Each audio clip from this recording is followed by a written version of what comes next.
every device you own, every electronic object in your house has chips in it, sometimes lots of them. All of those chips start in a place like this. For decades, most of the world's chips have been made overseas. But as tensions with China have risen, it has become clear just how dependent U.S. companies are on foreign factories, pushing Washington to speed up its effort to bring critical supply chains back home. Today, Apple is announcing that it will invest $600 billion, that's with a B, in the United States over the next 4 years. I wanted to see what this reshoring looks like on the ground and get a sense of how far we still have to go. To find out, I suited up. Definitely the most intense bunny suit of the trip. And joined the world's largest buyer of chips, Apple, and several of its executives on an exclusive tour of its partners' facilities across the desert Southwest.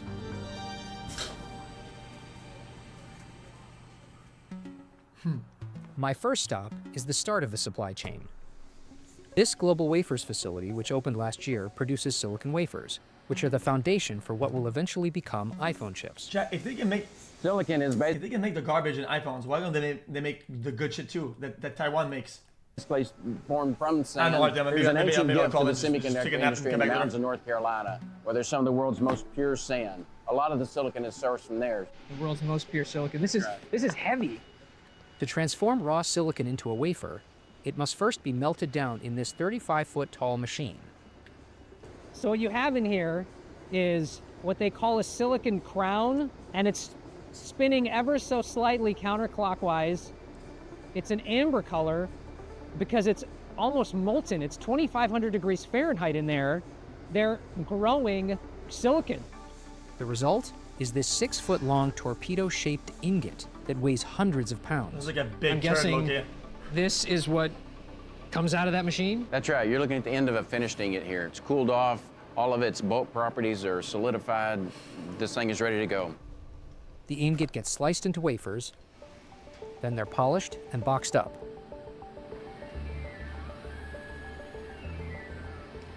You're doing 10,000 wafers how often? Today, we're doing 10,000 a month. We're just starting 10,000 up. a month. Some of these processes, even when you put them in line, can take months and months to get the quality and the purity down to where they need to be. And that's just the nature of the demanding specs that we're being asked to What if I do like achieve. this? Who's the most demanding customer you have? Apple. Every device Apple makes relies on chips. iPhones have more than 30, some that are made of multiple chips themselves. Many chips, and nearly all of the most advanced ones, are made in Taiwan, Yeah, exactly. which China has threatened to annex. Concentrating chip supplies on an island that could be invaded, or face steep US tariffs, or get hit by a major earthquake is a big risk to Apple's business. Much of the company's supply chain relies on partners like Global Wafers, itself a Taiwan-based company. But Apple is a large customer, so it has a lot of leverage to push suppliers So to what make... if some elaborate operation, somebody was to infiltrate and get a machine, If you want more load it on on a truck, and bring it home? Wouldn't they have? They would be up to date with what they're doing. Info I can provide in DMs. make more products in the US. Apple's not building this factory, right?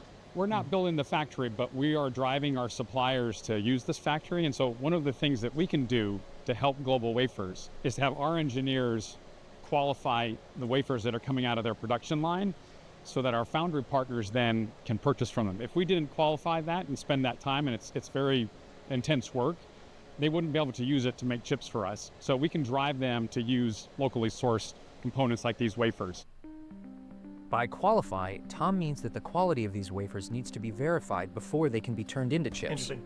That process is going much faster, Global Wafers told me, because of Apple's pressure on chip makers to use these wafers. Taiwan Semiconductor Manufacturing, or TSMC, is the world's largest chip maker. It takes blank silicon wafers and turns them into chips. It's the next stop in Apple's supply chain. Stretching over 1,100 acres, TSMC's Arizona site is one of the largest construction projects in the US and is projected to cost $165 billion. This facility is crucial to Apple's reshoring efforts, but it's still a work in progress. How was Only Taiwan one so locked in fabrication then? plant is currently making chips on this Is it site, because while 2 more they moved fabs out are under construction early? here. The vast majority of TSMC's production still takes place in Taiwan, where it has 4 facilities that pump out more than 100,000 chip wafers per month. The Arizona facility may not reach similar volumes for a decade or more. The complexity involved in scaling up manufacturing also means that the chips made here in Arizona are still a generation behind chips made in Taiwan. You're already doing this in Taiwan. Why can't we just, do plop it in and plop it in and do it by year end? Why does it take so much time? It's really complicated in terms of the structures, because remember, what we're building is atom level. It really requires a complex infrastructure, requires a complex equipment set that you can't just plop in from anywhere. I mean, why not? When we first went to Global Wafers... but she's cheating. You can't just say that. Why? Why not? Saw the creation of a blank wafer. Right. And then what we've done here is we've taken that wafer, put it in the incredibly sophisticated machines that cost hundreds of millions of dollars in that building to etch all of these tiny, tiny transistors, trillions of them probably across this whole wafer. Yes. Can I trade you? Sure. All right, let's be very careful. Oh, it's very light. It's very light. How much does one of these cost when it's done? Tens of thousands of dollars. Tens of thousands of dollars, huh? So I can't play Frisbee with you? No. We couldn't see exactly how this wafer was made. TSMC doesn't allow filming inside its plant. It even covered our phone cameras as a precaution. But the machines inside the TSMC fab that patterned that wafer come from ASML, a Dutch company that operates a training facility just down the road in Phoenix. Yeah, no, we saw that. The workers behind me aren't these a little bit far behind, though? Probably the most sophisticated machine ever built by man. It's inside these that chips are patterned to have billions of transistors. ASML's extreme ultraviolet lithography machine works by shooting lasers into molten tin to create a wavelength of light that doesn't exist naturally on Earth. They supply the machines. The light paints hundreds of chips onto wafers flying around at more than 20 Gs. Because chips can have dozens of layers, this process repeats over and over. What's more, transistors have to be placed with nanometer-level precision or the whole wafer can be ruined. If you are building a chip fab, you need machines like this because this is where the magic happens. These machines cost between $100 and $400 million each. Most go to Asia. Just 12% of ASML's sales last year were in the US, though that was up. Yeah, but how do you troubleshoot this mother sucker? Like, what if some shit breaks? Like look at all these stupid ass pipes. What if some shit blows up and you don't even know what it is? Like, how the fuck do you know what to do with this? Up from 5% in 2021. Apple's supply chain ends at manufacturing facilities such as this Fox. I mean, I don't know how to fix it. I don't know how to Apple troubleshoot devices this are shit. assembled, and chips are installed inside them. This is the first time cameras have been allowed inside. The AI servers made here contain Apple's most advanced chips, chips that can't yet be made in the US. What are we looking at here? What are these workers doing? They're installing some of the sub-assemblies here. There's multiple different sub-assemblies and the boards that come in, and they're all installed here at various stations. And a lot of the workers here that Taiwan brings in who have the expertise you described can be transferred to American workers? These are all local workers. Okay. Actually, they're all hired here locally. You'll see some workers from overseas, or some technicians rather, from overseas during the beginning of the setup, if needed. Apple and Foxconn are also expanding this operation in Houston to include a new assembly plant. Oh wow, it keeps going for a while. Yeah. Look at that. The other space was exactly like this in January last year. We're very excited to tell you that later this year we will be beginning Mac Mini manufacturing right here in this space. Yeah, but Mac Mini is shit though. We make thousands every week. Will all Mac Mini production come here? Over time, we want to scale Mac Mini here to serve our customers in this area. Okay, so it's good. It's manufactured also in Asia today. Yes. Chat. And you'll move. If it's Mac, it's shit. Like I don't care. I don't care. Like you're not gonna convince me, bro. Nothing runs on that obsolete dog shit. Guys, it's hipster trash. I don't care. Some of that production here and scale it over time. Yes. What would it take to be able to do iPhones in the United States? And we're very focused on the things that we believe are critical for future innovation and things that will differentiate our products over time. And so that's what we're partnering and investing in here. And we're getting great support on that. You know, it's components, it's sub-assemblies, it's advanced silicon. This isn't the first time Apple has added manufacturing operations in the US. In 2013, Apple started making a new Mac Pro desktop in Austin, Texas, but demand was soft, and by 2019, Apple planned to move Mac Pro production to Asia. But the company changed course, and Tim Cook... Okay, Mac Pro is literally a garbage. Hold on. Okay, Mac Pro is literally a garbage. I mean, that's just true, though. Toured the factory with President Trump, who falsely claimed that true. he'd opened the facility. After committing to keep it, Apple received tariff exemption. Yeah, this version was for absolute dog shit. The garbage can version, shit. Like, who are we convincing here? It's garbage. A similar pattern played out this past August, when Apple made a big investment commitment and in return, won tariff relief. You do the Mac Pro in Austin. Whoa. How many do you have? Whoa. A similar pattern played out this past August, when Apple made a big investment commitment and in return, won tariff relief. Jesus. You do the Mac Pro in Austin. Yes. How many do you have there now, ballpark? It's a much smaller operation. We're still doing exactly what we were doing at the beginning. It's just that the customer demand is not the same that it used to be. But remember, back then, we didn't have Mac Studio. We didn't have a Mac Mini with advanced silicon. And we have those capabilities now. Or the plug is Mac Mini garbage. is a bigger seller than the Mac Pro, and has grown in popularity because it is useful for running AI models. Even so, the Mini is still a small product for Apple. Oh my god, it's a clone bot. It's a fucking, I can't. It's a fucking, I The Mini can't. sells less than 1 million Mac Minis globally per year. By contrast, Apple sells around 240 million iPhones per year. Now, to be clear, as big as this warehouse seems, it is a drop in the bucket compared to the company's overall global manufacturing footprint.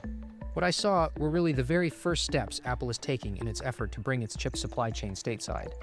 Chat, I didn't hear them crying, chat, about how much water this is using. Chat, they're not using water for this shit. Also, why are they right next to a fucking, like, a junkyard? Like, what is this piece of shit? I mean... It's a start, but the US has a long way to go to match Asia.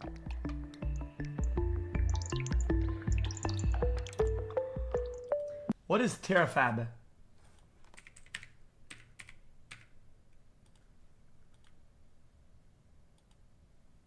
There is a moment in every industry when one... This is 100 views. Like, are we dead ass?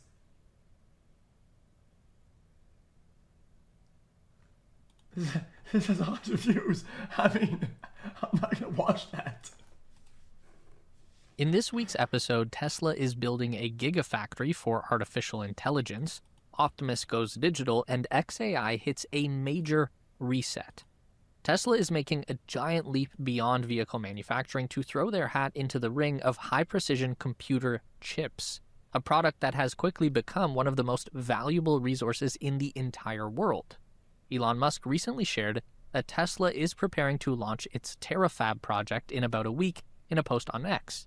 At first glance, the name doesn't say much, but the idea behind it... This is my feeling. I feel like the increments of what things are getting better are slimmer and slimmer. Just look at GPUs. Chat, when's the last time you thought about upgrading your GPU? I haven't even thought about this shit in fucking like 3 or 4 years. I don't even think about getting a new GPU. Like, there's not much advancements in new iterations, and it seems like the entry barrier for chip making seems to be very more reasonable. You know what I mean? And I feel like the whole bubble of like, oh, we're making this elite chip. Use my, like, I think this is kind of going away, and this bubble's gonna break. It's gonna burst, right? Everybody's all in on these one guy. Oh, we make the best. But at one point, people will just buy the other shit that is like one, even a couple generations behind. That's good enough to do the shit that they want. Nobody. I don't think you need the cutting edge for this shit. Does. This could be Tesla's gigafactory moment for AI. To understand why, it helps to look back at Tesla's history. When Tesla announced Gigafactory 1 in 2014, the plan sounded almost unrealistic. The company was still producing a relatively small number of vehicles with the Model S and Model X at the time. Okay, I don't care about this. AI 6 moves further into robotics and data centers, supporting both inference and large-scale compute. It's been a stay aligned with my financials. Now, if the Tesla TeraFab project is about building the hardware for AI at scale, the next story is about what that AI is actually meant to do. This is where things start to come together. See, Elon Musk recently introduced a new project. It makes sense. A lot of his other products need AI, and if they have to outsource and it's way more costly, if they make other people do it, if they do it themselves and they run it on their own product, I mean, it's a win. Right? Called Digital Optimus, or MacroHeart. In a post on X, he described it as a joint xAI Tesla project, adding that it is part of Tesla's investment agreement with xAI. He also outlined how the system works. Grok acts as the master conductor, providing high-level understanding and direction, while Digital Optimus handles execution by processing and actioning the past 5 seconds of real-time computer screen video and keyboard-mouse actions. Elon compared this setup to the way the human mind operates. You can think of it as Digital Optimus AI being System 1, the instinctive part. This compute, it is already in place. It might be a new initiative, but the parts that it needs have already been laid out years before. Vehicles, charging stations, distributed compute across a global network, but overall the timeline of Digital Optimus may be the most surprising part. When asked when Digital Optimus could be ready, Elon gave a simple answer: 6 months. If that timeline holds, which is a big if, it would mean Tesla and xAI might be able to deploy a system capable of performing real-time digital work before the end of the year. Wait, that's what I was saying. Taken together, Digital Optimus shows how Tesla and xAI are starting to operate as one system. Tesla provides the hardware, the real-time execution, and the scale, and xAI provides the reasoning, planning, and intelligence, and the result is something completely new and potentially revolutionary. But there is one more piece that makes this project easier to take seriously: leadership. Ashok Elswamy, who leads Tesla's autopilot and AI software efforts, is now leading the Digital Optimus/MacroHeart project. Ashok has been one of the central figures behind Tesla's progress in autonomy, helping lead the team to release full self-driving supervised, and more recently toward early deployments of unsupervised full self-driving in Austin. That track record matters because building a system like Digital Optimus is all about quick and heavy execution. Tesla has already shown that it can take a complex AI problem, train it on real-world data, and deploy it at scale. Digital Optimus follows a similar pattern. Instead of roads, it learns... I mean, I get it. I want to watch this option and I didn't get to watch it. Last video. This is a barrel of jet fuel. It's not to scale, obviously. They normally hold 42 gallons. The global aviation industry needs about 7.8 million of these per day to keep flying. What? With about 2 million barrels moving around the globe every single day. And 20% of them pass through just one place, here, the Strait of Hormuz. Or at least they used to. Except right now, it's effectively closed. The US-Israel war on Iran has led to both sides blocking ships from transiting the strait. To make matters worse, some refiners in the region have been damaged or destroyed during the conflict. And that has stopped 1/5 of the world's jet fuel from getting into circulation. But to make matters worse, it's also stopped 1/5 of the world's crude oil from making it to other jet fuel refiners. If only 20% is gone out of this, how come the gas price will fucking double? Like, the math doesn't check out here. If 20% goes bad, 5 times the price. There's a big discrepancy here.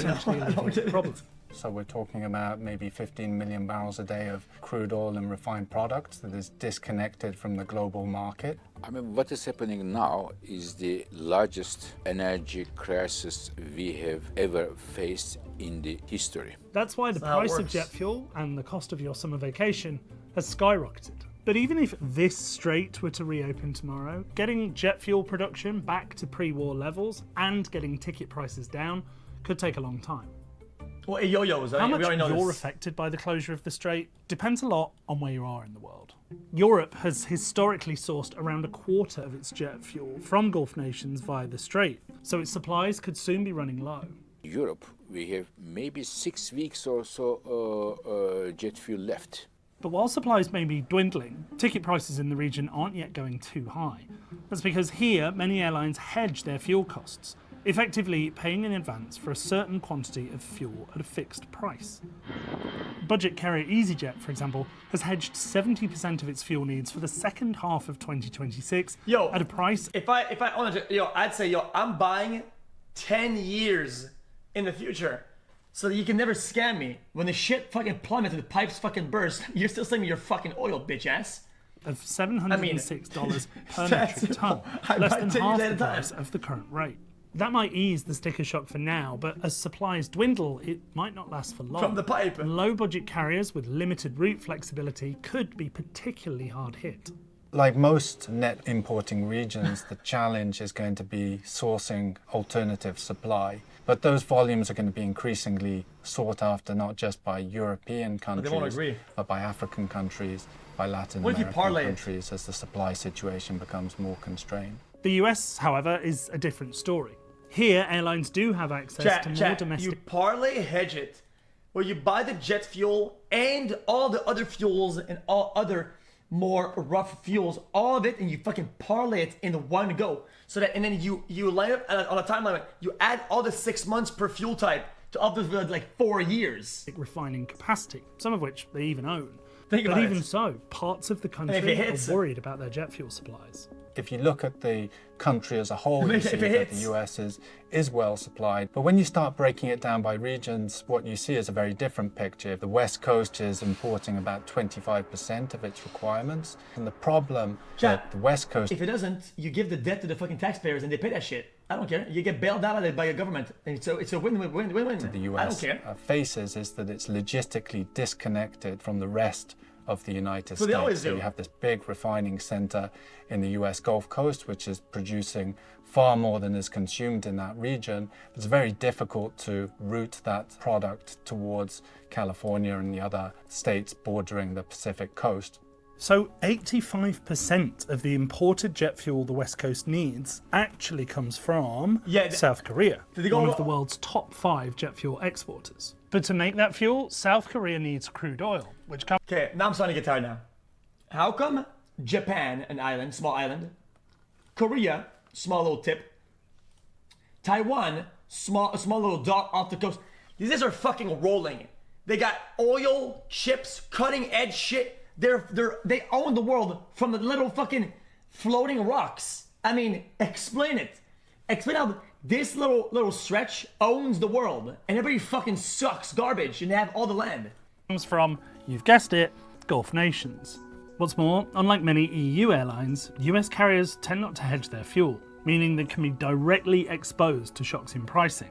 That's led to some US budget carriers seeking $2.5 billion from the Trump administration as a necessary and targeted measure to stabilize operations and keep airfares affordable. And in Asia, airlines have already begun to feel the pinch. To ensure it has enough jet fuel for its own planes, China has stopped exporting altogether. And that's no small amount. China accounts for around 15% of all global seaborne jet fuel exports. That's impacted countries like Myanmar and Vietnam, who are both major importers from China and are now running out of supply. Several carriers in the region have said they're reducing... Okay, now what the fuck is Australia doing? I mean, I gotta ask. Like, this place is fucking immense. They don't got fucking oil wells and resources. Like, what the fuck do they have? They have nothing. I don't get it. Like, shouldn't they have a fuck ton of oil? Like, don't they look? I don't understand. Both major importers from China and are now running out of supply. Several carriers in the region have said they're reducing how much they're flying to make sure they have enough fuel to continue.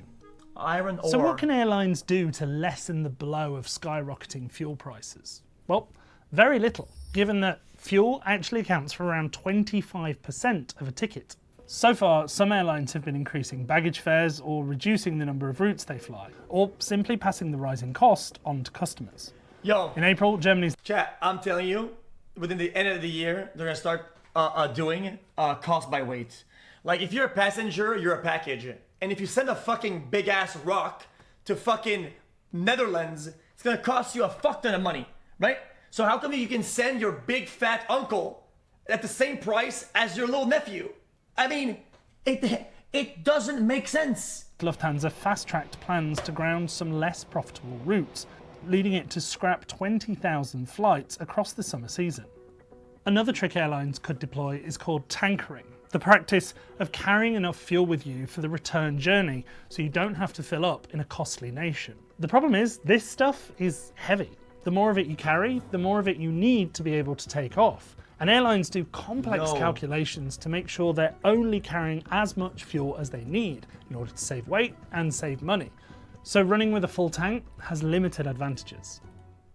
So how long could this go on for? It's going to be very difficult for things to go back to normal quickly. There are significant lags in restarting the system. Yes, there are ships that are loaded inside the Strait of Hormuz, but we're talking about 5 or 6 weeks to transport crude to Asia, another couple of weeks to refine it, another few weeks to deliver that product. And then there's the question of use the pipes that have the wires for internet and just fucking put fuel in this shit.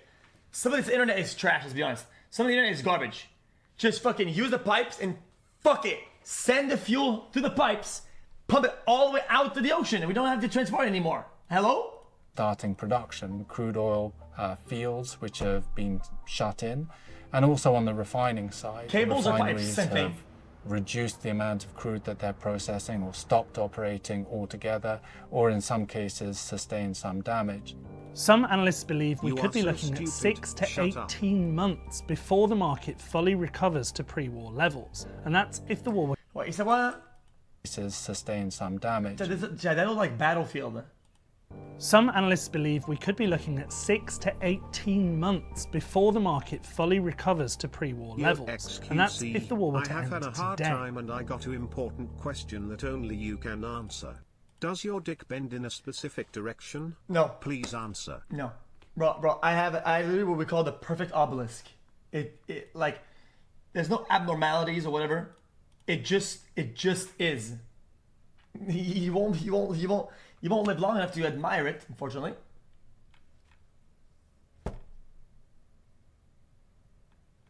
All right. I only take 2 peptides to make my skin look like this. This little blue peptide is absolutely incredible. So I'm taking peptides. They're unapproved drugs and we don't know if they're safe, but it seems like everyone is taking them. Peptides are exploding in popularity. Injectable peptides. Now to something everyone seems to be talking about, peptides. I've talked to people that are teenagers all the way up to senior citizens who are injecting peptides. I know Some that of is. them are very interested in getting muscle gains. A lot of people want to have clear skin. They want their hair to grow long. Like, they're very interested in sort of the aesthetic benefits. A lot of the peptides that we're seeing today are synthetic versions of peptides that exist in our body, but they might be modified to perhaps make them more effective. And peptides are used in some FDA-approved medications. For example, GLP-1 is a peptide that exists in the body. So it tells your brain and other parts of your body how to manage the food and when to stop eating. GLP-1 drugs are based off of that GLP-1 peptide. They're modified to be more effective in your body. Ozempic was an... So when in chemistry chat, we had like C, like 2H1, C187H, bro, what the fuck is this fucking, this is like a code you put in for your authenticator. What the fuck is this shit? Like, who comes up with this? Peptide, they're modified to be more effective in your body. Ozempic was an incredibly buzzy drug because people could see how much weight people were losing when they were injecting this drug. As people saw the results from Ozempic, they started thinking, league tourney, so maybe you should pull out. Getting washed twice in the same month would seriously ruin my viewing experience. Buddy, I didn't pull out of your mom last night, so I'm not warning you, pulling out of the tournament, okay? It would take fucking a Hulk to drag me with both arms to get me out of that. Oof. like, what other injections might there be to help me achieve other sort of desired outcomes? When it comes to the unapproved peptides that we're talking about, some have more research than others. So there's a lot we don't know about their safety, effectiveness, dosing, and certainly we don't know much about their manufacturing. Is it just like fucking... People are turning to the gray market, which is where they're finding peptides that are sold for research use only, which means they are not approved for human consumption. This is also for research purposes only, not for human consumption. And yet people are buying them without a prescription and injecting them at home. Here are 3 peptides I put my dad on so he'd live forever. A lot of what's out there about these unapproved peptides is anecdotal. I went down a rabbit hole so that you don't have to. I was doing 2.5 milligrams every other day. I'm not gonna say the full Yo, Chad, these fucking peptards, like in a few years, there'll be some fucking... Bro, they make fun of the fucking people who get the vaccines. It's an untested Because untested market booster, and then they pep max into their fucking ass. Like, are you stupid? Words or the names what the fuck are they doing? Code word. There might be 3 different peptides combined. Guys, I'm not getting a booster because of the China virus or whatever. Instead, I'm gonna get unapproved fucking chemicals and put in my ass. Oh, peptides for life. What is going on with these fucking dumbasses? I don't get it. Vial that you're buying on the internet. Sometimes people are cobbling together their own stack and they're just saying like, hey, I want to do X, Y, and Z peptide, and then they're taking those together. They can cost anywhere from tens of dollars to hundreds of dollars per vial. All of this is, I mean, it is essentially a trust system. My trusted source and vendor, the one that I have linked in my bio, as well as in China, for you all. Just put a comment peptide. I'll give you the website. You have to trust your supplier because none of it is being really regulated at this point. There's one peptide called MT2 and people are taking it for tanning purposes. Now, Okay. Now, who made this link that has an O in it? Okay, what is this shit? Chat, now we're trolling it. I mean, why is there a big ass O in the middle? Like, who comes up with this shit? Increases the melanin in your skin. Who comes up with your this? moles might grow larger or you might get new moles. There have been some studies that show it could increase your chances of melanoma. When you're taking these peptides, you're taking on all the benefits, but also all these serious health risks that might come too. The FDA is going to have an advisory panel meet in July to discuss whether it should make some of these peptides that were restricted back in 2023 in July widely available again. Okay, they're not that fucking busy. Okay, how about you do this meeting today? I'm very anxious to move. Probably not all of those peptides. Some of them are in litigation. But about 14 of them back to making them more accessible. Now, the argument for advocates of peptides that this would help eliminate some of the gray market that exists today, make them safer because they would be coming from, manufacturers that are monitored for sterility and things like that that come with making an injection. Regardless of what happens in July, many of these peptides are still not. But they don't say what it does though. Does it give you muscle? Does it, like, you're less hungry and then you gain gains or something?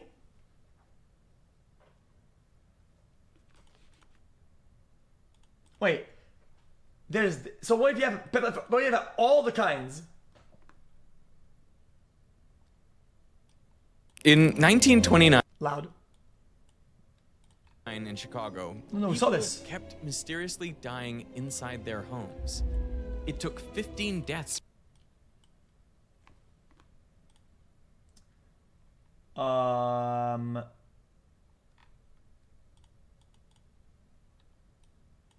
Interesting. Unbranched chain. Now, I understand some of this, for real. Chat, so they can make him to do a bunch of shit, like different. Chat, what if you put all the peptides at once? You make a super pep, and you just fucking plump it in, and it does everything. Like a super pep. Like, bro, it's a big ass tube. You plug it in, and bro, you just Chad Max off the rip. One, you know what I mean? Or you wear the bracelet, and it continuously peptards you over months. You pep stack.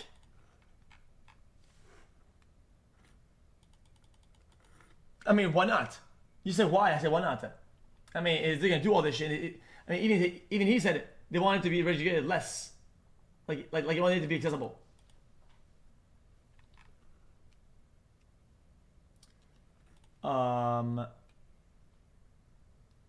Anyway, the issue is the chili pepper tides. So the issue is about the chili pepper tides.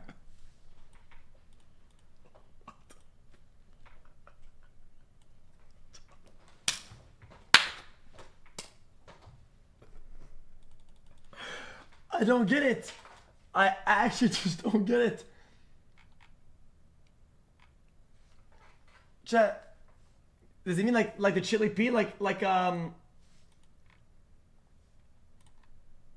I'm so confused.